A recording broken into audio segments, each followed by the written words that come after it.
दोस्तों नमस्कार। दोस्तों, बिहार विधानसभा चुनाव 2025 का बिगुल बज चुका है और न सिर्फ बिहार की सियासत बल्कि 2029 के लोकसभा चुनाव के लिए भी एक निर्णायक मोड़ साबित होगा। 243 विधानसभा सीटों की इस लड़ाई में बढ़ता अपराध, बेरोजगारी और सबसे बड़ा मुद्दा मतदाता सूची का विशेष गहन पुनरीक्षण यानी एसआईआर, ये अभियान चर्चा का केंद्र बना हुआ है। इंडिया गठबंधन इस अभियान को लोकतंत्र पर हमला बता रहा है।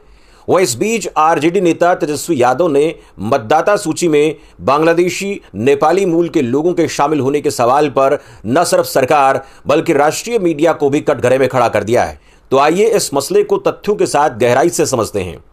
बिहार, जहां 8 करोड़ 20 लाख मतदाता हैं, यह हमेशा से भारतीय राजनीति का गढ़ रहा है। 40 लोकसभा सीटों के साथ यह राज्य राष्ट्रीय सियासत में निर्णायक भूमिका निभाता है। लेकिन इस बार अक्टूबर-नवंबर 2025 में होने वाले विधानसभा चुनाव से पहले शुरू हुआ मतदाता सूची का विशेष गहन पुनरीक्षण यानी एसआईआर अभियान विवादों में है। चुनाव आयोग के अनुसार 1 जुलाई से शुरू हुए इस अभियान में अब तक 80% मतदाताओं के फॉर्म जमा हो चुके हैं। आयोग का दावा है कि 2003 की वोटर लिस्ट को आधार मानकर यह प्रक्रिया फर्जी और अपात्र मतदाताओं को हटाने के लिए शुरू की गई है। लेकिन इंडिया गठबंधन, खासकर आरजेडी और कांग्रेस, इसे गरीब, दलित और अल्पसंख्यक समुदायों को वोटिंग के अधिकार से वंचित करने की एक बड़ी साजिश बता रहे हैं। इंडिया गठबंधन के नेता तेजस्वी यादव ने इस अभियान को प्रशासनिक एनआरसी करार दिया है। उनके मुताबिक बिहार के 60% से ज्यादा मतदाताओं, खासकर ग्रामीण और गरीब तबके को अपनी नागरिकता साबित करने के लिए जटिल दस्तावेज जमा करने पड़ रहे हैं। तेजस्वी ने सवाल उठाया कि जब आधार कार्ड, राशन कार्ड और डोमिसाइल सर्टिफिकेट जैसे दस्तावेज पहले से मौजूद हैं, उपलब्ध हैं, तो फिर बार बार दस्तावेज मांगने की जरूरत क्यों पड़ी है। उन्होंने दावा किया कि सीमांचल के जिले किशनगंज, अररिया, कटिहार और पूर्णिया में यह अभियान खास तौर पर अल्पसंख्यक समुदाय को निशाना बना रहा है। वहीं आंकड़ों के मुताबिक इन जिलों में आधार कार्ड धारकों की संख्या आबादी से 10 से 15% ज्यादा बताई गई है, जिसे सत्ताधारी दल अवैध अप्रवास से जोड़ रहा है। चुनाव आयोग ने खुलासा किया कि वोटर लिस्ट में बांग्लादेशी, म्यांमार, नेपाल मूल के कुछ लोग शामिल हैं, जिनके पास आधार कार्ड और अन्य दस्तावेज तो हैं, लेकिन वो भारत के नागरिक नहीं हैं। चुनाव आयोग ने खुलासा किया कि वोटर लिस्ट में बांग्लादेश, म्यांमार और नेपाल मूल के कुछ लोग शामिल हैं।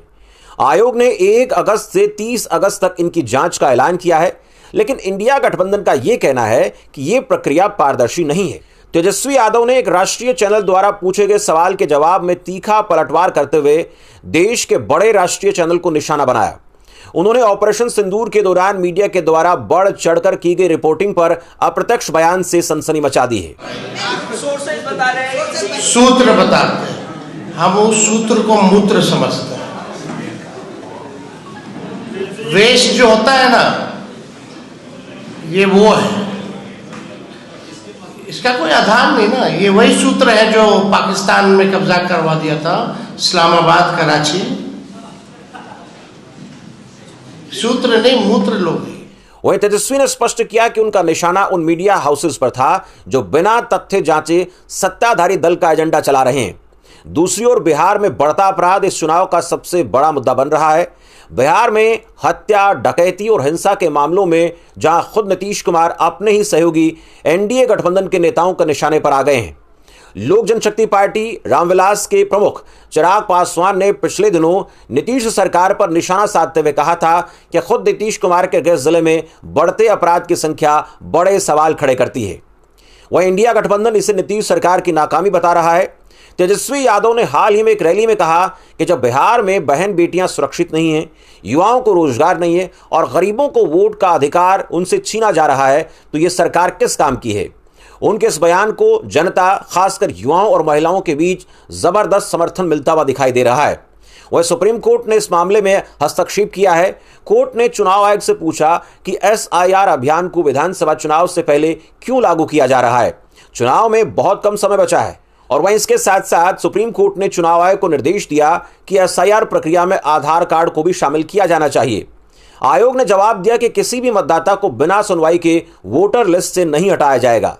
लेकिन इंडिया गठबंधन का कहना है कि ग्रामीण इलाकों में जागरूकता की कमी है और जटिल प्रक्रिया की वजह से लाखों लोग अपने वोट के अधिकार से वंचित रह सकते हैं। इंडिया गठबंधन ने इस मुद्दे को जन आंदोलन बनाने की कोशिश शुरू कर दी है। तेजस्वी यादव और राहुल गांधी ने बिहार बंद और रैलियों के माध्यम से जनता को लामबंद करने का प्रयास किया है। गठबंधन का दावा है कि यह अभियान गरीबों, दलितों और अल्पसंख्यकों के खिलाफ एक सुनियोजित साजिश है, जिसका मकसद है 2025 के विधानसभा चुनाव और 2029 के लोकसभा चुनाव में एनडीए को फायदा पहुंचाना। तेजस्वी ने बिहार की जनता से अपील की है कि वो इस लोकतंत्र विरोधी कदम के खिलाफ एकजुट हो जाएं। वह इसके साथ साथ नेशनल मीडिया के सूत्रों के हवाले से दी जाने वाली खबरों पर तेजस्वी ने यह कहकर एक और गहन चर्चा को जन्म दे दिया है कि मैं सूत्र को मूत्र समझता हूं। तेजस्वी यादव की तेज तर्रार शैली और युवाओं के बीच बढ़ती लोकप्रियता क्या तेजस्वी यादव के लिए बिहार के मुख्यमंत्री की कुर्सी 2025 के विधानसभा चुनाव में तय करने वाली है और उसका असर 2029 के लोकसभा चुनाव पर दिखाई दे सकता है। क्या बिहार का चुनाव लोकतंत्र की ताकत को मजबूत करेगा या मतदाता सूची के नाम पर लाखों लोगों के अधिकार छीने जाएंगे? क्या तेजस्वी यादव की अगुवाई में बिहार की सियासत एक नया इतिहास रचेगी? इस पर आपकी क्या राय है, जिसका असर 2029 के लोकसभा चुनाव पर दिखाई देगा? कमेंट में जरूर लिखें और जानकारी अच्छी लगी हो तो वीडियो को लाइक करें, शेयर करें और चैनल को सब्सक्राइब करें। धन्यवाद।